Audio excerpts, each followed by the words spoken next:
I'm I don't want to sound grumpy, but I do like to use Google, and I encourage every listener of this podcast to use Google as well.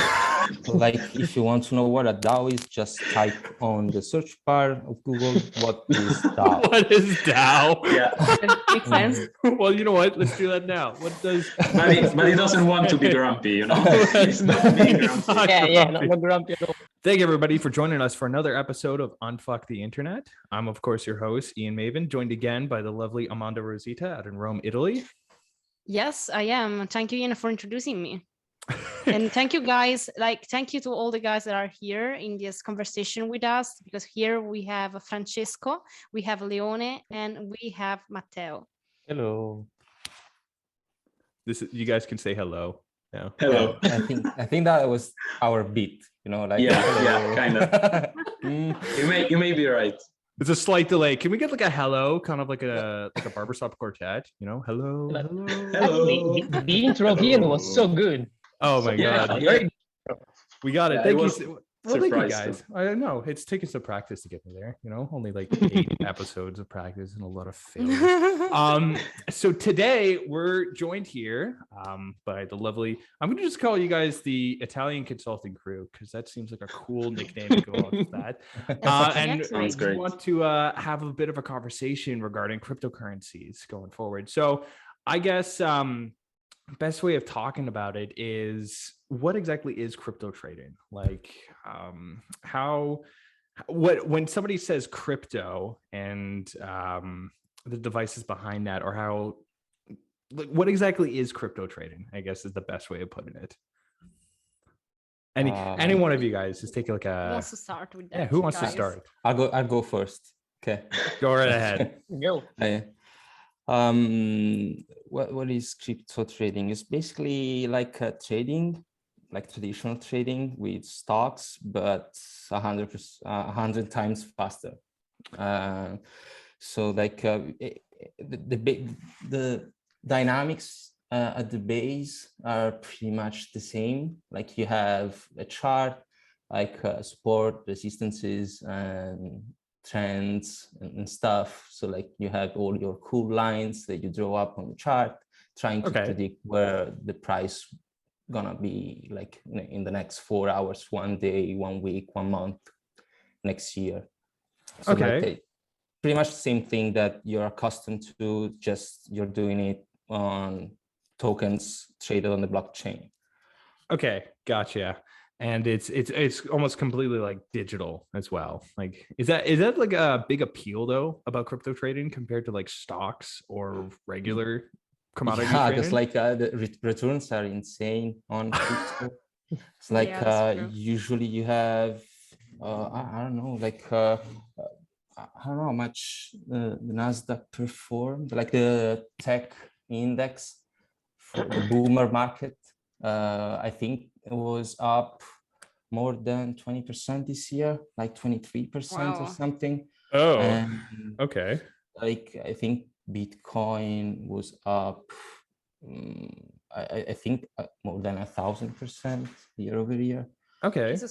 Like usually you have like a bubble doing and burst in matter of hours. So you guys say that the market is good. It's No, that's not what he's saying. No. It's insane. I mean, maybe not at the moment, right? It's hard to ride. Usually you get wrecked, and not everyone can succeed. Otherwise, there wouldn't be any sort of return if everyone would succeed in it. But if you're good at it and if you have luck, you can make good profit. And basically this is what it's the major driver that attracts people, even like mostly like young people who think that maybe they can make a lot of money. Make a lot of money in a short time. And usually what happens is that they sell their money to experienced traders that actually are doing actually doing money, and they don't. And so like everything is pretty much like real life. It's just 100 times faster. It's Yeah, like like, real actually, life faster. That was like encourage a lot of young people to get in. Like you can have in the past for sure insane raises of prices with small investments. So people Okay. that didn't have like a lot of money to compete in the stock market, like approached the crypto market, where you could have like very high raises of prices with small amount of money, and and it was very easy to approach. Yeah, I think and I think a lot of stories of people like started from scratch with I think less than $50, turned those $50 in millions. It's pretty common. Is that still common? Yeah, like there was the last one that like the last one that did something like that was a guy that invested 8,000, which is not like so little, but invested $8,000 in Shiba Inu. Maybe you were like you know the name Shiba. of the coin, which is a meme What's the coin name of the like coin Doge. again? Shiba Inu. Shiba like the animal. Oh, okay. You know, like the dog breed Shiba? Yeah, the dog breed, which is like it's the same concept and as with Dogecoin. It's the same, like the exact same way that it works. It's a meme coin, but like this guy invested $8,000 a year ago, and he like a year after he had 5.6 billions.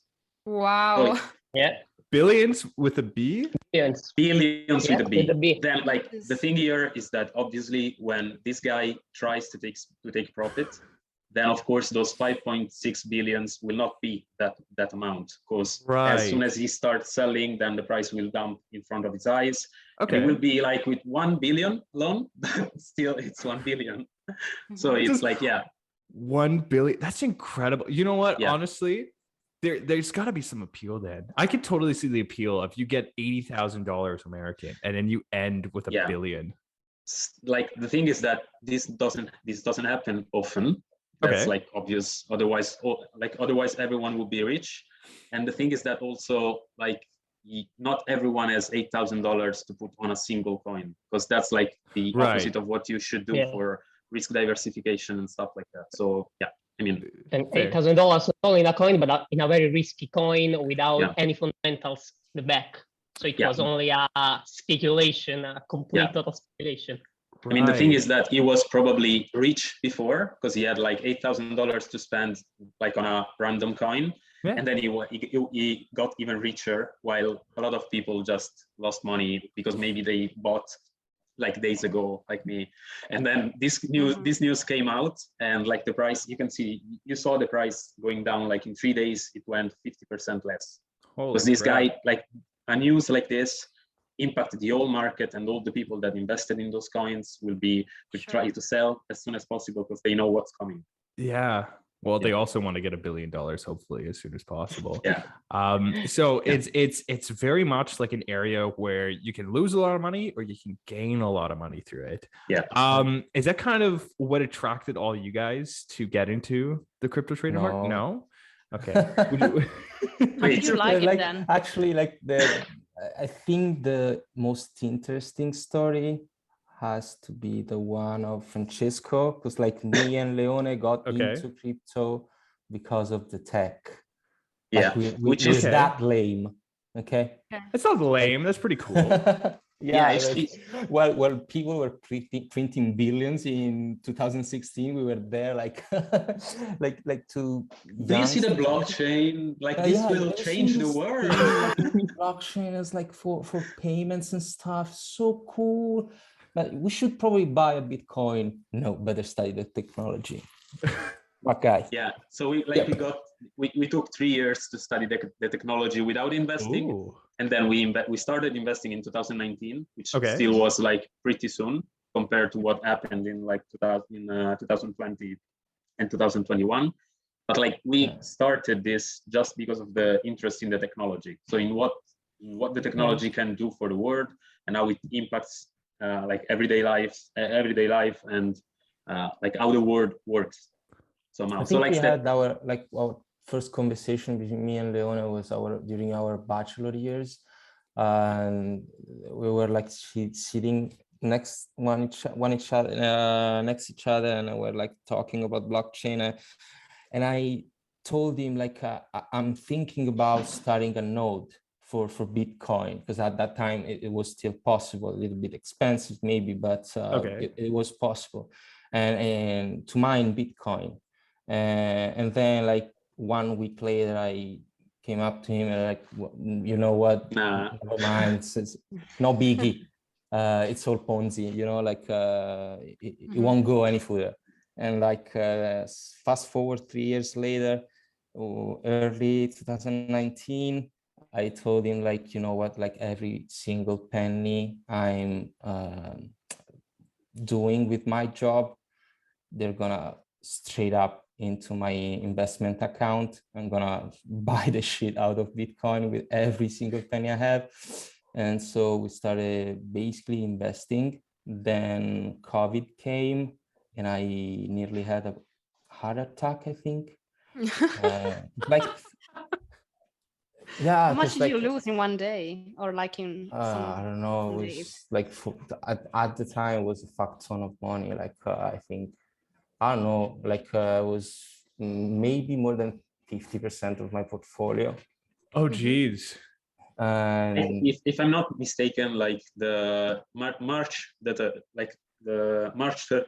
13 was the day when Italy got locked down, and the whole world like was getting lockdowns everywhere, and we woke up and the market it was like minus.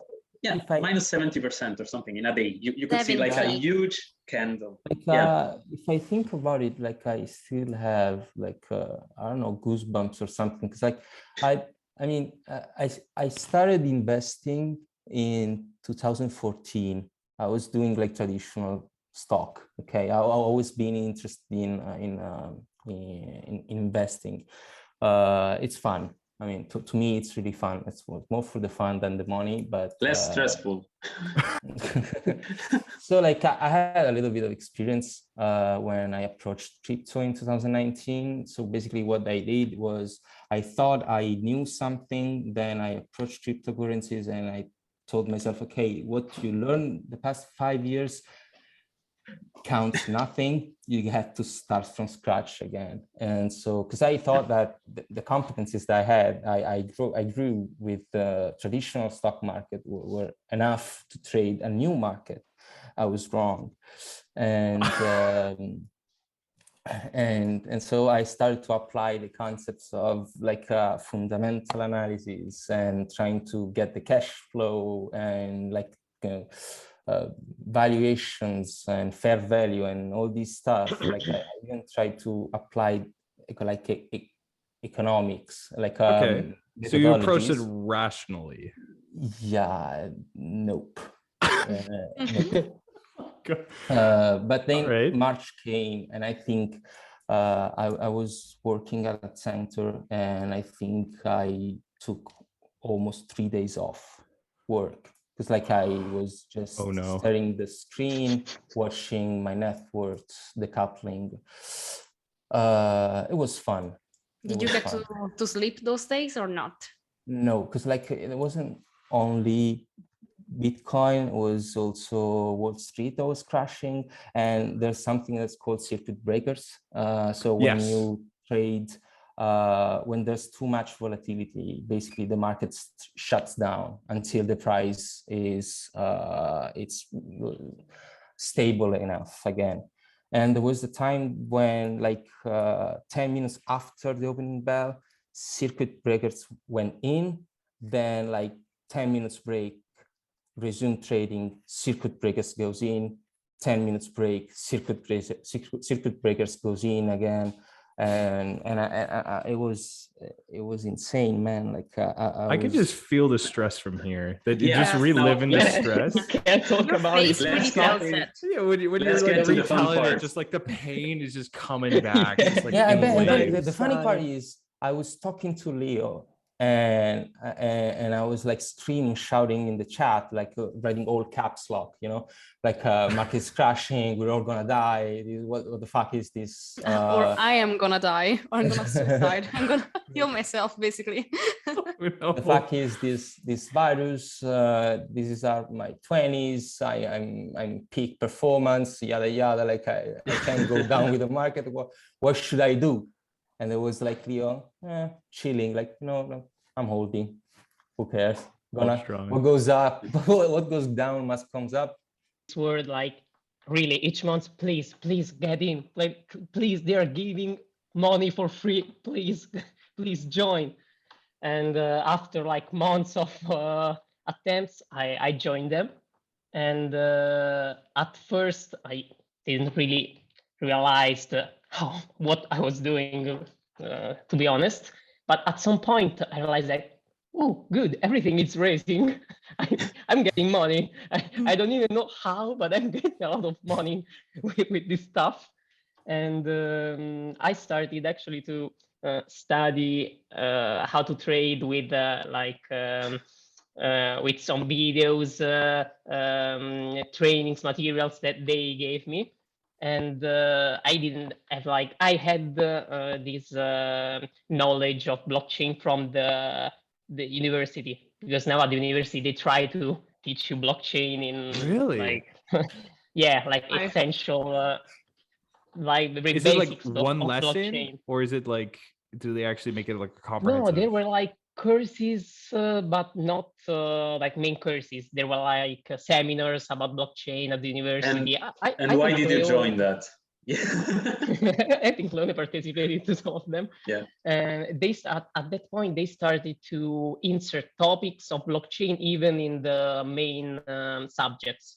I remember that we studied for instance, law it was one of the main subjects of the course, and they started to put like crypto and blockchain topics, so for example smart contracts, but applied in the law context. The supply chain and law context. Yeah, and supply chain. So they started to talk about blockchain even in 2018, 19. They started to talk about blockchain even at the university. It was like so that was like the general knowledge of blockchain. I got it from the university, like everyone in our course.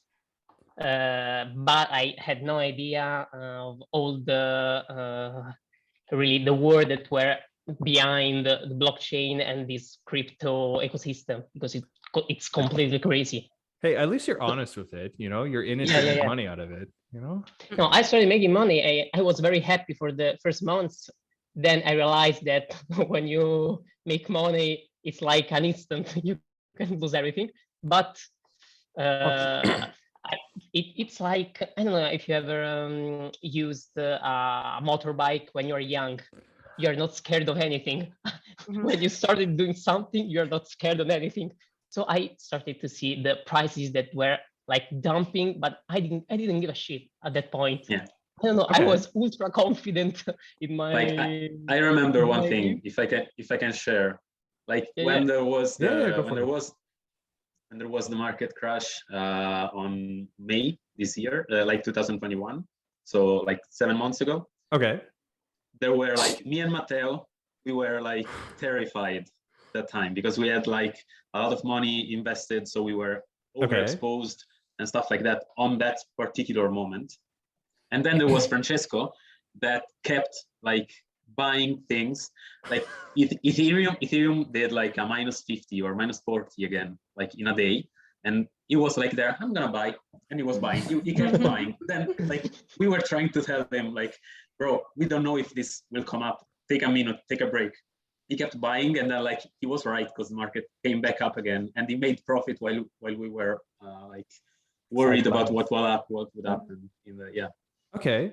So besides the monetary side of cryptocurrency, I think you guys touched a little bit about the blockchain, of how that works in the coins, or even in NFTs, which is like almost like a tangent, like a side parallel area to the cryptos now.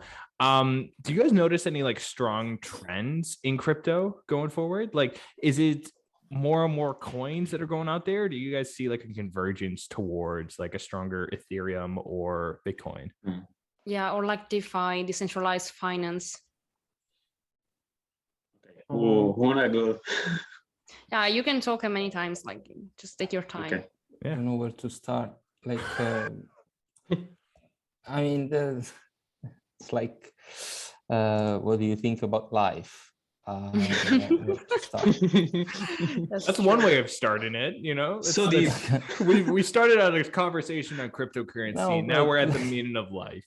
So let's, I don't know, but it's like a broad argument. I don't know, like I'm really fascinated about the technology and the potential that it has. I do think, like as an economist, that people are, it's like life is a big game theory. And I agree like with that. crypto is one tool to reduce asymmetry. When you work in an environment that has less, as little as possible asymmetry, you can build a better environment that is more inclusive. At least that's what I'm aiming to. I don't think that crypto will solve the food hunger or like starvation or anything. I think that it's something new, something that is relatable, and so like a lot of money are pouring, but I think that it's just one piece of the puzzle. I don't think it's the solution to everything, but on trends, like I'm really, like, say, bullish on DAOs. Like I do like DAOs a lot, because like they are basically the realization of this incentive thing that is going on. Like the main thing about crypto is like if of protocols and communities that are growing around protocols, is that if you do something, if you get involved into a protocol, a project, you get rewarded for your effort. So like a DAO is not really like a Reddit on steroids with cash. I think it's more like a platform, some kind of platform where like can you guys speak a little bit to what a DAO actually is? For like imagine that this is actually heard by people that maybe can be beginners with crypto, so they actually don't know anything about it. So like first thing first, well, there's something I don't want to sound grumpy, but I do like to use Google, and I encourage every listener of this podcast to use Google as well. So like if you want to know what a DAO is, just type on the search bar of Google, what is DAO? What is DAO? Yeah. Makes sense. Well, you know what? Let's do that now. What does? But he doesn't want to be grumpy, you know. He's not being grumpy. Not grumpy at all. But like DAO is like a decentralized autonomous organization. So basically it's an organization, like a community, you name it, that is built on rules that are settled on the blockchain. I actually liked the analogy to Reddit on steroids. Like it's pretty much that. So you so rules like are Matteo encoded said, as a computer program that is transparent, controlled by the organization members, and not influenced by central government. So like you don't have this central point of failure, basically. And what is... Am I lagging or okay? No. It's not just me. I think it is Matteo. Yeah, it's him. And Francesco is freeze. Yes. Or you know he's what? being very Let's still. the picture for the thumbnail. Wait. Yeah, that's the picture for the thumbnail, guys. The moment where you guys just both froze. I'm sorry. You guys froze in the middle of that conversation. Leone said a lot of interesting things. Yeah. Leone is blocked at some point in the middle. You're like this, and you're like, but you're like, it's like you're comprehending it. So it will be a great like LinkedIn profile, I guess, or like interview picture. I was just saying like the rules are encoded on the blockchain, like using like smart contracts that are applications that are running on blockchain. once you encode something on the blockchain, you know that that piece of information is immutable, untampered by third parties, and secure. So on these premises, DAOs are built up. And so the organization members are not influenced by a central government. So the hierarchical structure of a corporation doesn't exist within the DAO. I mean, that's the ambition. Then sounds a bit like communism, but I was going to say collective, but I mean, a cooperative, I should say. But like and then you have this thing that is the DAO. Okay, so like people are all brought together because of something like a shared interest. Maybe I don't know, is like racing cars. Okay, and then you do the DAO on racing cars, and then to grow the DAO, you have activities. And if you want to do something that you think can help grow the DAO, you just propose. And if you're good at what you're proposing, it gets voted. And if the members of the community that agree with you, then your proposal becomes an activity, and it has to be like made in accordance with the general rules that are written on the blockchain, on the smart contract. And then then they give you an incentive to operate within the DAO, which is mainly done by the emission of token. So like if you're helping the DAO to grow, I'll pay you. That's it. I've got first-hand experience with this. Like as we said, off the air. And he's a leader of this DAO. I joined that DAO, which was recently built within an NFT project, which is on Discord and whatever. Like, I'm not gonna sponsor them, so. Was it by any chance Spice DAO? No, it wasn't that. No. Okay, no, good. But the name is funny. It's like Scary Sharks, and the scary is pronounced wrong because I don't know why. Like it's just fun. And the thing is that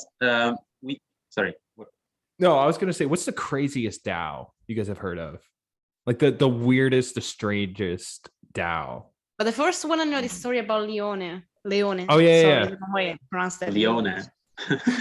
No, so like the cool thing is that a few months ago, like all the holders of these NFTs were advised that there was gonna be a DAO incoming. So they like sent some announcements on the Discord of the project and said, if you have these NFT and you have like 10 or 12 NFTs or how many like you could have, you can choose to burn some of them, so you won't have the NFT anymore. And the NFT, you probably bought it, so it was like getting a sacrifice, like wasting somehow your money. And then you would get like a DAO token in exchange. So it was like, I take my NFT, I burn it and get a DAO token. So that's proof that I want to be engaged with the project. Okay. So you now have like some kind of pass to be part of this community, not just as a holder of the NFT, but as a part of the community itself. And this was that's like a blood sacrifice, basically. Yeah, something like that. Like there was this cute button on the website that said burn. You could choose your NFT, burn it, and it was gone. But then you got a cool looking like DAO token, which in this case is like a shark teeth. Yeah. Because the NFT project is about sharks. Okay. And you have this DAO token.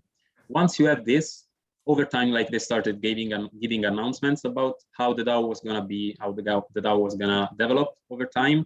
And like earlier this week, they created roles within the Discord server for people to apply to be like to take care of the marketing part of the DAO, to the finance part of the DAO, and all of this. So people that were, people that had these DAO token chose which part of the DAO they wanted to take care of. Okay. And now we are planning with the founders of the project how to bring the project further. So that's the cool thing. That's pretty cool. Yeah, we are not just. No, so basically you're now part of a committee. kind of. Correct. Exactly. And I didn't then know they if you needed guys- to they needed to test out your motivation just by letting you burn your NFT. It's not that romantic in reality. Like, I think it's just you can even you can burn your NFT, take the DAO token, and just wait for 6 months to sell it if the DAO goes well. So that's not like, you don't have to be in it to do it, in to be part of the community. You can also speculate on this. The cool thing is that you have a choice. So you can choose to do it. You can be part of the DAO or just be like a speculator on this. But if you are part of the DAO, you are listened to. So myself, I entered on the finance section, I don't know, and posted a proposal where I said we could do this and this and these operations to bring the DAO forward, to make the DAO profitable, because the main purpose of the DAO is to generate money. So the DAO has the DAO has 50K USD available for them to use. So this money were gathered and collected while when the NFT were minted in the first place. So months ago. Part of the fees and the mint price went into this fund of the DAO, within the DAO fund. And this part, this amount of money, will be available for the DAO members to choose how to use. So if we like a project, a specific project, there will be a proposal within the DAO sent by the members of the DAO itself that will be voted from the members and applied if the vote is positive, or denied if the vote is negative. Once the project that is invested into makes profit, then those profits can be shared between the members of the DAO. Okay. So you can choose to, So the thing is, it's more complicated than just saying you got into NFTs, you are part of a DAO because you can take. I mean, it's very structured as a trend that is taking place, because many of the NFTs projects that are now being built have the DAO as an ultimate goal, because the DAO is taking people into the project, making them part of the project, and growing with the growth of the community. Guys, the time is running up, so I would love to see you again on this podcast. And me and Ian, we thank you so much for being here. Yes, this has been such an interesting conversation with you. And we really hope to see you next time. Maybe we can talk about cryptos more in depth. We can investigate a topic if you would like. First thing, don't get dragged. It's yes. So thank you all for listening. It's been a pleasure. Yeah. Oh, yeah. Well, again, thank you all for joining us today in our talk about cryptocurrencies. We'll have you back. We'll definitely have you guys back. We'll go more in depth into the topics as well. Once again, thank you everybody for listening to another episode, and we hope to see you all in the next one. Thank you. See you next time. Thank you everyone for listening. Bye. Take care. Bye everybody. Bye. Take care. Bye-bye. Bye. Bye.